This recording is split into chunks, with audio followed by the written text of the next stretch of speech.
Sir Chandrababu Naidu గారు అధికారంలోకి వచ్చినప్పుడు ఏం ప్లాన్ అంటే ఆయన ప్లాను మా దగ్గర నుంచి 67 మంది గెలిస్తే దానిలో మొత్తం అందరూ లాగేసుకుని జగన్మోహన్ రెడ్డి గారు ఒక్కనే చేసేస్తే పార్టీ అయిపోద్ది అనుకున్నాడు.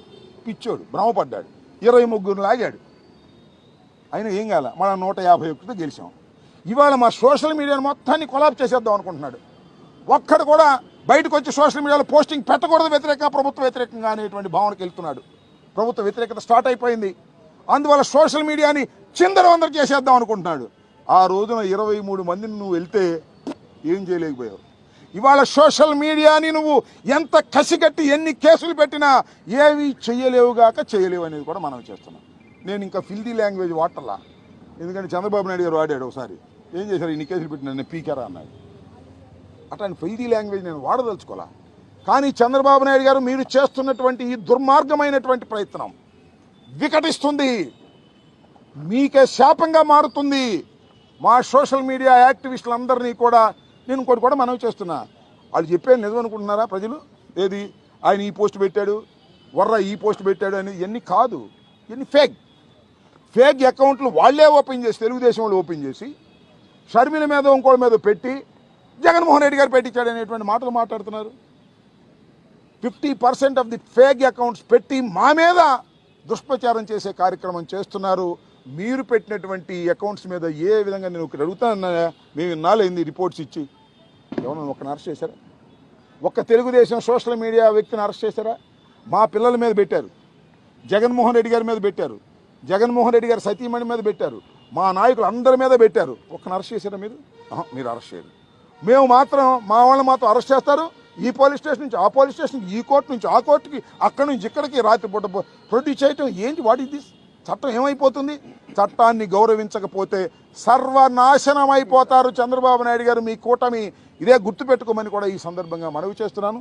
లోపలికి వెళ్ళాం, అందరితో మాట్లాడాం, వారి బాధలు విన్నాం.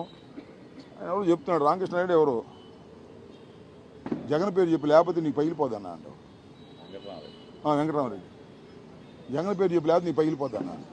ఏం చెప్పాలి? ఎవరెవరు పేర్లు చెప్పాలి? ఎవరో తుళ్ళూరు డిఎస్పీని ఎవరు, రేపు ఇంకోటి బట్టికెళ్ళి అమ్మరామ పేరు చెప్పమంటారు, రాస్తారు. రేపు వెళ్ళి నాని పేరు చెప్పండి, రాస్తారు. నేను మనవి చేస్తున్నా, మేము సిద్ధంగా ఉన్నాం. కార్యకర్తలకు అంత అన్యాయం జరుగుతున్నప్పుడు మేము వెనక్కి వెళ్తాం ఏంటి? వీఆర్ రెడీ ఫర్ ఎనీథింగ్, సిద్ధంగా ఉన్నామని మనవి చేస్తున్నా. ఇంత దుర్మార్గంగా వ్యవహరిస్తున్నారు. రోజు వస్తాం జైలు దగ్గరికి, రోజు మా కార్యకర్తలను అరెస్ట్ చేసిన అందరిని పలకరిస్తాం, వారితో మాట్లాడతాం, రాటు తేలుతాం.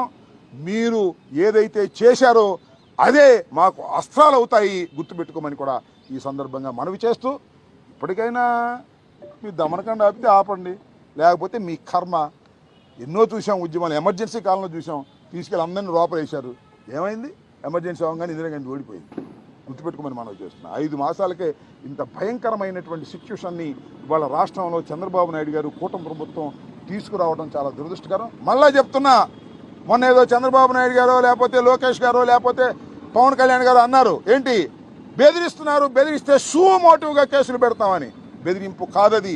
మళ్ళా చెప్తున్నాం, మేమందరం ఎవరైతే చట్ట వ్యతిరేకంగా ప్రవర్తిస్తున్నారో, either DG or IG, any SP or IPS officer, ఎవరైతే చట్ట వ్యతిరేకంగా చంద్రబాబు నాయుడు గారు చెప్పినట్టుగా ఇల్లీగల్ కస్టడీ చేసి మమ్మల్ని కొడుతున్నారో, మా కార్యకర్తల్ని, వాళ్ళ సంగతి రాబోయే కాలంలో తేలుస్తాం, చట్టం ముందు నిలబెడతాం, మీ స్వభావం అంతా బయట పెడతాం.